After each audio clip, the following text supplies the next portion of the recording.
Dear viewers, welcome to FIJISUN TV program. This you will be seeing on YouTube. We have in our studio a very important guest from Fiji. She now lives in Oakland, California, Mrs. Shaheed Mohammed, or Mohammed Shaheed. Oh, Shaheed Mohammed. Shaheed Mohammed. She was one of the first nurses having graduated from New Zealand to work in Fiji. And we have the pleasure of interviewing her, and she's going to give you much details about her life. Earlier we showed you a picture of her and her husband, late Mr. Shaheed Mohammed. So welcome to our studio. Thank you very much. Thank you very much. You're most welcome. Could you give us a little background about your family briefly?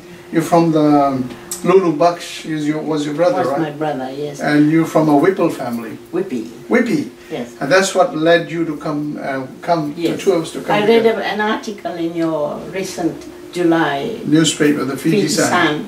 And because the name Whippy came, and that is my mother's ancestral name. Okay. My father, he was a Muslim who came to Fiji in the early 1900s as a civil servant to the Fiji government as an interpreter. Okay. He was a very active person in the Muslim community. Back home in India? Back in Fiji. Oh, okay. All this happened in Fiji when he came to Fiji. Okay. He was the founder, one of the founder member of the Fiji Muslim League. But you said he came to Fiji. He came from where? From Madras. From Madras, India. India. And so he was working there. For the Fiji government, yes, he was working there, but he was hired because they needed an interpreter for the Girmitias who were not able to express themselves when they were taken to court, when they were fined or punished. And which year was that, probably, when he came? In the early 19th century. 19th century. And how old do you think he was, according to... He was only a young man, about 25, 28, something like that. Very young man, very distinguished young man. Was he already married to your mom at that time? No. He met my mom in Fiji, actually. In Fiji, yeah. And that's from the Whipple family? From the Whippy family, yes. What was your mom's name? My mother's name was Sarah Foxing Whippy. Okay. And she was the 6th generation of David Whippy. Okay. So earlier in our discussions you told me that the Whippy, Mr. Whippy, the man who started the Whippy family in Fiji, was from the United States of America? Yes, he was from Nantucket, Massachusetts. Massachusetts. From a town called Wales. Okay. And you traced all this history, right? Oh yes, I sure did. Now you were in Fiji, going back home in your earlier days. You studied where? I was educated in Fiji. Which school did you go to? I first started in the St. Anne's Catholic School in Suva. Then my father was transferred as a government officer to Nandi. Then I went to the Nandi Andrews School in Nandi. Okay. And then from there, my father was then transferred to Bar. I went to the St. Teresa School, and then when he went to Tavua, I was put in the St. Mary's Convent in Nandi. Nandi, okay. Yeah. So you basically finished your high school education in Fiji, and then at what point in time did you go to New Zealand for your nursing training? When I was 23 years old, I had no intention of becoming a nurse, but my mother went down to the medical department and spoke to the people there and said my daughter needs to be sent to New Zealand, and so I went.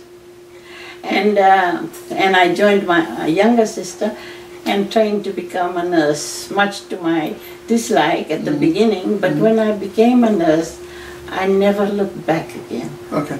And how long did you take to finish your training in New Zealand? By the time I finished maternity, it was 4 years. 4 years, okay. So it's almost like a BA degree, completing a BA degree, right? It's equivalent to what it is. Okay.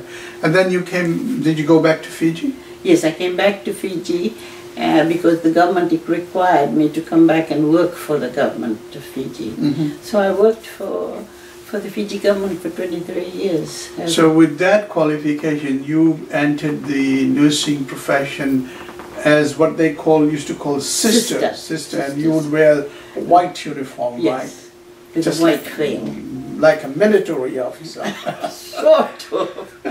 Okay, and how long did you work as a nurse there? I mean, as a sister? 23 years. So you know quite a few people, all the doctors and oh, yes, all the nurses that probably grew under you and yes, qualified and moved on. That's for sure. And talk a little about your husband. When did you marry him?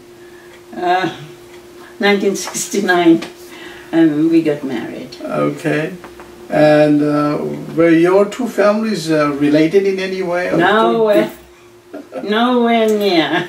And he was a school teacher, wasn't he? He was a then school teacher, yes. And what was he famous for, mainly in Fiji? Soccer. Soccer?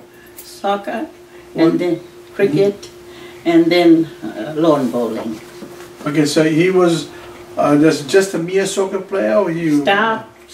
Soccer player, he was. And also the referee, right? Yeah, he became a FIFA referee. FIFA referee, okay. And then when did you both then come to America here, United States of America? Yes, I came first. I sent him to America and asked him to come and see whether he could make it here. If he could, we would come. If we couldn't, we would remain in Fiji. He came and he liked it, and so we migrated. My young sister sponsored us, and we came to. Which year was that? In 1980. And your young sister is what? She was a registered nurse trained in Australia. Unfortunately, she no longer is. She died of cancer. Where did she work at that time? She was at the Summit Hospital in the operating room. Okay, all right. So right here in the Bay Area in Oakland. Yes. And you live in Oakland. I live in Oakland. And when you came here, you worked for Kaiser, did you not? I worked for Kaiser, yes. And you retired recently? Yes. Okay, great. And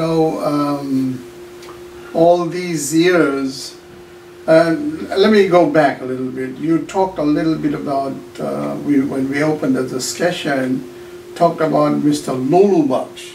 He was a very famous man in Fiji. Who was he to you? He was my third brother. I had three brothers and he was the youngest. And Lulu had the gift of the gab. Right. He could talk anybody out of anything.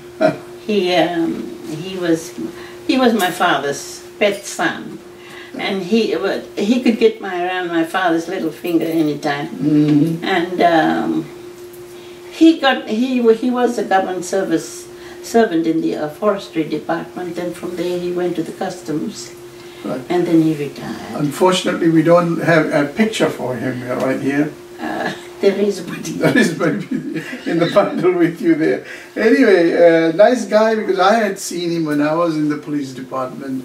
I saw him in the parking lot doing the wheel and deal, doing the auction. Yes. A lot of boats and cars he brought, and I said, "Can you do that in Fiji?" But when I read in the papers, when I read the papers, he seemed like a pretty successful person doing all that. I didn't know it was your brother. Oh yeah, that was my famous brother. And I just wanted to add one more piece. When I first started my newspaper, the FIJISUN, which is now a 4-color process, a 20-year paper, Mr. Lulubak's sister, who is married to his daughter, is that? His eldest daughter. Oh, his eldest daughter. She picked up my first copy of the newspaper, which is just 4 pages, and she bragged and praised me for having started that. I remember it was the first caller. There you go, you see, the Bucks were very concerned. Yeah, I'm so grateful, I'm so honored. And today now, after 20 years, you read today's paper. If I can have a copy of that paper. You found the article about David Whippy. And this David Whippy is who you said? He was a white man from Nantucket, Massachusetts, who came to Fiji as a trader. Was related to what? He is my mother's father's grandfather. Okay. So this is the newspaper we're talking about, and we have on page 5, I believe. 6. 6, okay. A little better than my paper. Yeah, right here, right here. So here's the article that we're talking about. I hope you can, readers can, or viewers can see that. And this is also on the YouTube, though. I mean, on the Facebook.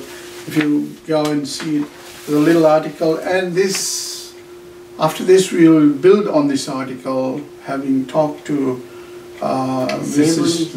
Zaibun Nisha. Zaibun Nisha. Okay, Zaibun Nisha Muhammad, for correction. And you will read that and also find this on the Facebook. You want to say a message to all your families, because it's going to be on YouTube, hopefully, inshallah. Well, just to say, this is your old Auntie Nisha, and she's still kicking and still smiling. Still very strong. Still going strong. And here's to the Baksh family. Okay, so Baksh families, if you're going to be watching this, don't forget to call us on 510-677-4488, or check our website at the FIJISUN TV on YouTube, and drop us a note, and I'll pass it on to my dear auntie, newfound auntie, and she is very well connected also with the Koya family back home. Yes, that's for sure. She knows a lot about the Koya families, more than I know. She was just talking about my late uncle Abbas Koya. So hey, we have a lot of connections here. Hopefully we will bring this out in our next segment of the FIJISUN. And thank you for watching. It took me a lot of courage to pick up this phone, and I kept looking at this number and ringing, no reply. And I tried again, and yesterday morning I said, I have to do it, I have to do it. And inshallah, he called. And when I am today. And when I heard Auntie's voice on my voice message, I said, oh, I'm in trouble.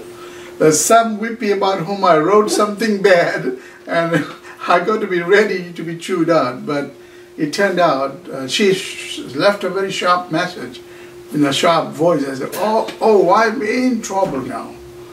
So I'm looking for my newspaper. Not as sharp as I sound. And I was thinking, what did I write? Now, this is by the wire, though, we get the message. So then I looked up Whippy. I said, okay, that doesn't look like a bad article. So I felt comfortable and then called her. Now I picked her from her home. Here we are in our little studio here. See you on your YouTube, okay? Well, stay tuned. Thank you very much.